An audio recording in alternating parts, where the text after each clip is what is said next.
The city lights flickered against the sleek black sports car as it roared down the bustling streets of Manhattan. The engine purred like a predator in its prime, its driver gripping the wheel with the casual arrogance of a man who knew the world bent to his will. Ethan Walker, a self-made millionaire and CEO of Walker Enterprises, exuded wealth and power. His suit, custom-tailored and worth more than most people's monthly salaries, fit him like a second skin. His watch, solid gold, encrusted with diamonds, glimmered every time his fingers tapped impatiently on the wheel. He was running late. The board meeting had dragged longer than expected, and now he was expected at an exclusive gala uptown. He hated being late. Not because he respected anyone else's time, but because his time was the only one that mattered. As the car sped through the intersection, a sudden blur of movement caught his eye. A figure darted into the street. A man, riding a bicycle, carrying a large insulated delivery bag. The impact was instant. The sickening thud of metal against flesh. The bicycle crumpled like paper. The body flipped through the air before crashing onto the pavement with a sharp, bone-rattling thud. Ethan slammed on the brakes, his heart pounding, not out of concern but irritation. "Damn it," he muttered, yanking the door open and stepping out onto the street. The delivery guy lay on the asphalt, groaning in pain. His delivery bag had burst open, spilling food containers onto the pavement. His uniform was scuffed, his jeans torn. His name tag read, Marco Reyes. A small crowd began to gather. A woman gasped. A man pulled out his phone, likely recording. Ethan's jaw tightened. The last thing he needed was bad press. Marco, wincing, pushed himself up onto his elbows. His lip was bleeding, his arm bent at an awkward angle. His eyes, filled with shock and pain, locked onto Ethan. "You hit me," he rasped. Ethan sighed dramatically. "You darted into traffic. I had the right of way." Marco gritted through clenched teeth. Ethan scoffed. "I highly doubt that." An older woman in the crowd stepped forward. "I saw the whole thing. He had the green light. You ran the red." Ethan's smile was razor sharp. How unfortunate that the cameras will tell the real story. He gestured up at the traffic lights, knowing damn well he had run the red, but also knowing how easy it was to make evidence disappear when you had the right lawyers. Marco tried to stand, but his leg buckled under him. He collapsed back onto the ground, his face contorted in pain. "You should apologize," someone from the crowd said. Ethan let out a humorless chuckle. Apologize? To a delivery boy? Instead, he took out his wallet and pulled out a crisp $100 bill. "Here," he said, tossing it onto the ground next to Marco. "That should cover your inconvenience." The crowd murmured in disbelief. Marco stared at the bill like it was an insult, his hands clenched into fists, his body shaking, not just from the pain, but from the sheer humiliation. Before he could say another word, sirens wailed in the distance. The police and ambulance arrived within minutes. Ethan turned to the nearest officer, putting on his best, concerned businessman face. "This man rode straight into my lane," he said smoothly. "I barely had time to react." Marco, still on the ground, let out a bitter laugh. "You liar." Ethan didn't flinch. The rich and powerful always controlled the narrative. As Marco was loaded onto the stretcher, his glare burned into Ethan's soul. "This isn't over," Marco muttered, his voice weak but firm. Ethan smirked, stepping back toward his car. "Sure it is," he said, adjusting his cufflinks. "People like you don't get second chances." He slid back into his car and drove off, leaving the flashing ambulance lights behind. What he didn't realize was that this night would change his life forever. Ethan Walker barely gave the accident another thought as he sped toward the gala, his mind already occupied with more important matters. As he pulled up to the extravagant event hall, a valet rushed to open his car door. Ethan stepped out, adjusting his suit, exuding the effortless confidence of a man who had never faced consequences. Inside, champagne glasses clinked, and soft jazz played in the background. The city's elite, investors, CEOs, and politicians, mingled, discussing deals worth millions over hors d'oeuvres. Ethan fit right in. "Walker," a man in a tailored Navy suit approached, clapping him on the back. "We were just talking about your latest real estate acquisition. Impressive work, as always." Ethan smirked. "Comes with the territory." A waiter passed by with a tray of drinks. Ethan grabbed a glass without sparing the man a glance. He was used to people like that. Invisible. Background noise. Just another cog in the machine that made his life run smoothly. Marco Reyes had already been forgotten. But on the other side of town, Marco's reality was far different. The hospital emergency room was a stark contrast to the glittering world Ethan inhabited. Marco lay in a stiff hospital bed, his arm wrapped in a cast, stitches on his forehead. The pain throbbed in every part of his body, but it was nothing compared to the anger boiling inside him. That bastard hit me, blamed me, humiliated me. His mind replayed the moment Ethan threw that $100 bill onto the ground, like Marco was nothing more than a nuisance. The door to his hospital room creaked open. "Marco!" A familiar voice. A voice filled with concern. A tall man stepped in, his father, Dr. Gabriel Reyes. Dressed in his white coat, a stethoscope around his neck, he exuded quiet authority. His sharp, experienced eyes scanned Marco's injuries in an instant. "What happened?" his father demanded, his voice calm but firm. Marco hesitated. His father was a renowned surgeon, respected in the medical community. He'd spent decades saving lives, commanding respect with both his skill and his unwavering sense of justice. And yet tonight, his own son had been treated like trash. "A car hit me," Marco muttered. "Guy ran a red light, blamed me for it." Dr. Reyes's jaw tightened. "Did you get his name?" Marco let out a bitter laugh. "Yeah, Ethan Walker." A flicker of recognition passed over his father's face, but he said nothing. Instead, he reached for Marco's medical chart, flipping through it. "You'll recover. Nothing too serious, but you need rest." Marco scoffed. "Yeah, well, tell that to my bank account. I won't be able to work for weeks. And you think a guy like Walker cares? He tossed a $100 bill at me like I was a beggar." Dr. Reyes set the chart down, his expression unreadable.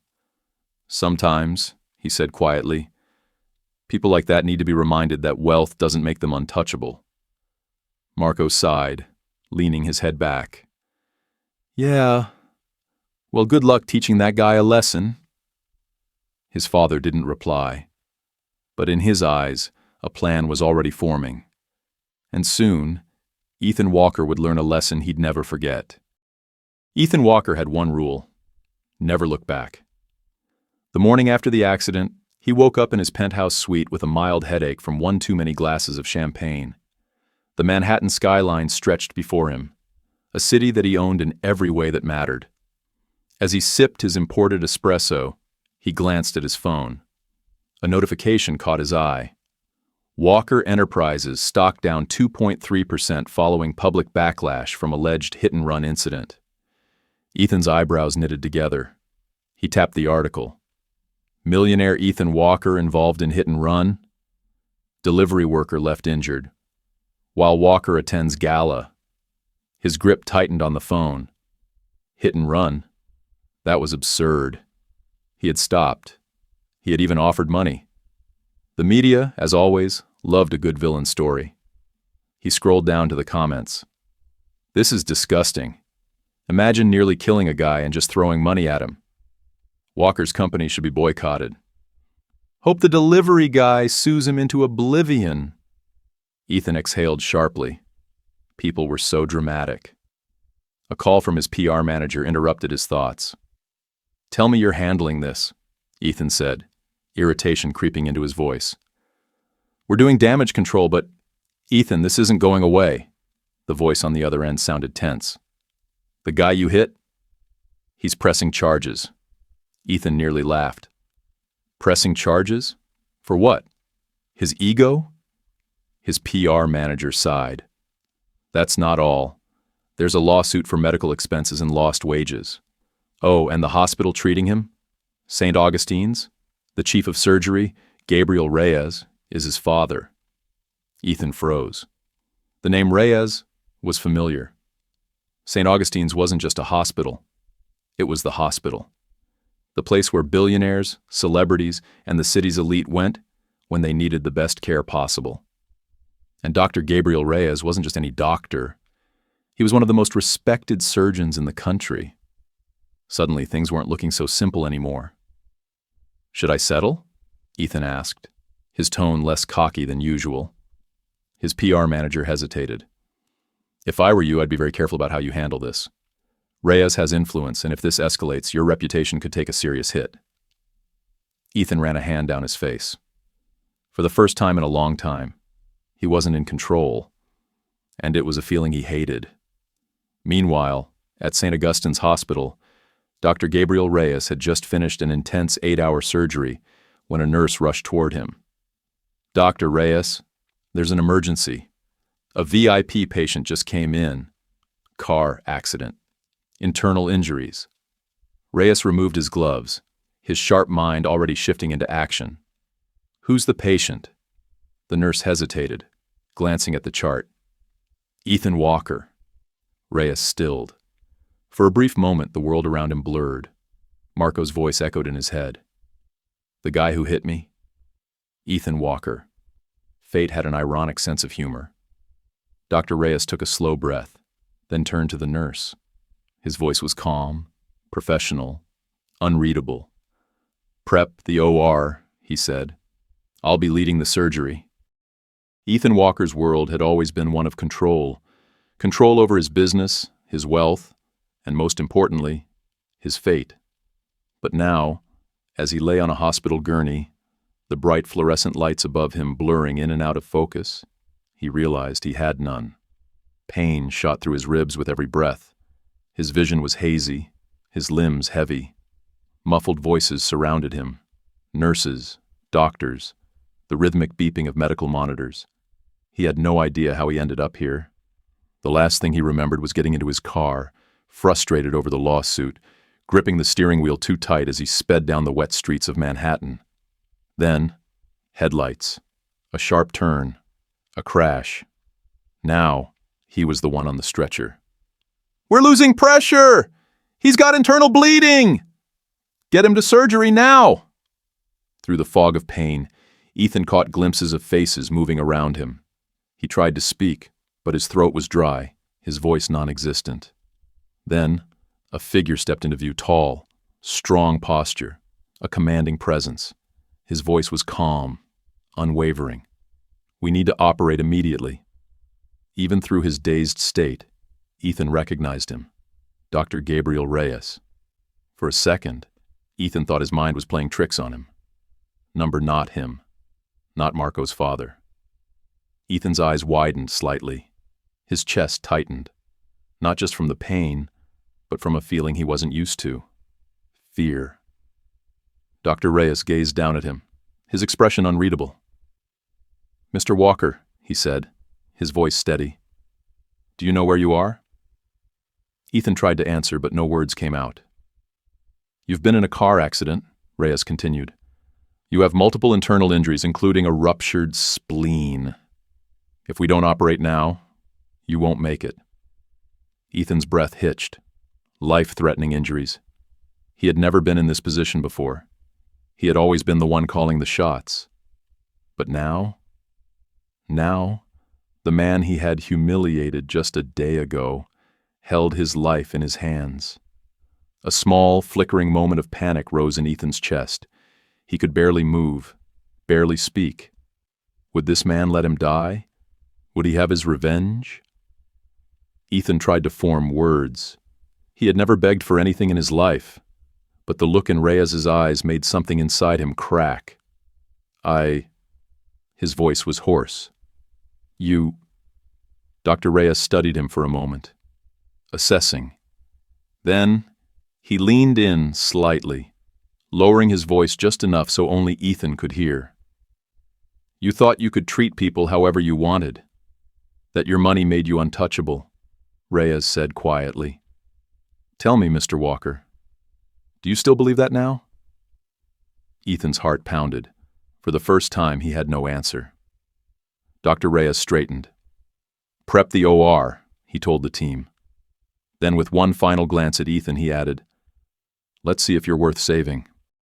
The cold steel of the operating table sent a shiver through Ethan's battered body. His breathing was ragged, his mind clouded with pain and fear. The overhead surgical lights buzzed softly, casting an almost eerie glow over the room. Nurses moved efficiently, prepping him for surgery, their voices a blur. But the only person Ethan focused on was Dr. Gabriel Reyes, the man whose son he had humiliated, the man who now held his life in his hands. Ethan had never felt powerless before, until now. As an oxygen mask was placed over his face, he tried to speak, but his throat was too dry, his voice too weak. His mind screamed in protest, but his body refused to cooperate. Would Reyes let him die? Would this be the end? The irony of it all wasn't lost on him. A day ago, he had walked away from Marco without a second thought. Now, Marco's father had the power to decide whether Ethan would ever walk again. Dr. Reyes, already in his surgical gear, stood at the head of the table. His hands, the same hands that had saved countless lives, were poised to operate. For a brief moment, their eyes met. Ethan saw nothing but calm professionalism. No anger, no revenge, just the quiet certainty of a man who had sworn an oath. Scalpel, Reyes said, his voice steady. A nurse placed the instrument in his gloved hand. Ethan's eyelids grew heavy. The anesthesia was pulling him under. The last thing he saw was Dr. Reyes beginning the procedure. Then, everything went dark. Hours later, the steady beeping of a heart monitor was the first thing Ethan heard as he drifted back into consciousness. His eyelids felt like they were weighed down with lead. Slowly, painfully, he opened them. The hospital room was dimly lit, the only sound the rhythmic beeping of machines and the muffled chatter of nurses outside. His body ached in ways he had never experienced before, but he was alive. He turned his head slightly, and there, sitting in the corner of the room, was Dr. Gabriel Reyes. The surgeon's white coat was gone, replaced with a simple button-down shirt. He sat with his arms crossed, watching Ethan with unreadable eyes. For the first time in his life, Ethan didn't know what to say. Dr. Reyes broke the silence first. The surgery was successful, he said simply. You were lucky. Another hour, and you wouldn't have made it. Ethan swallowed, his throat dry. His voice was hoarse. You saved me. Reyes raised an eyebrow. Would you have done the same? The question hit like a punch. Ethan had spent his entire life stepping on people like Marco, dismissing their worth, seeing them as less. Would he have done the same? Would he have saved someone who had humiliated his son? He wanted to say yes, but for the first time in his life, he couldn't lie to himself. He looked away. Dr. Reyes stood. Your physical recovery will take weeks. Your personal recovery? He tilted his head slightly. That's up to you. Ethan swallowed hard, the weight of those words settling deep in his chest. For the first time, he truly understood. But did he have the courage to change? Ethan Walker sat in the hospital bed, the rhythmic beeping of the monitors the only sound filling the room. For the first time in his life, he had nothing. No control, no excuses, no power. Just the undeniable truth staring him in the face. He had been saved by a man he never would have helped. 3 weeks later, the hospital's automatic doors slid open as Ethan stepped out into the cool autumn air. A driver stood by his luxury car, waiting to take him home. But Ethan didn't move toward the vehicle.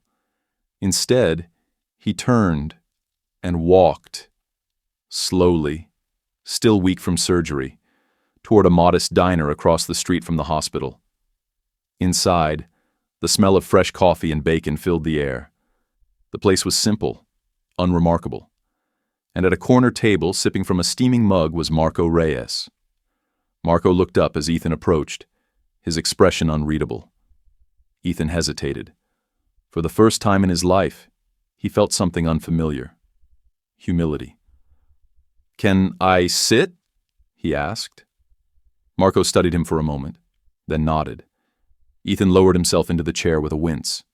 The silence between them was thick. Finally, Ethan spoke.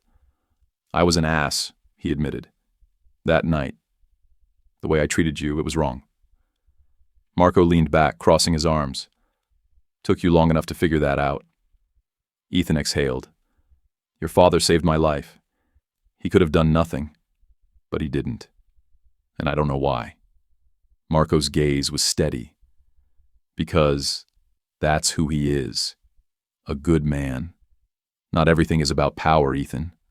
Some people do the right thing, just because it's right."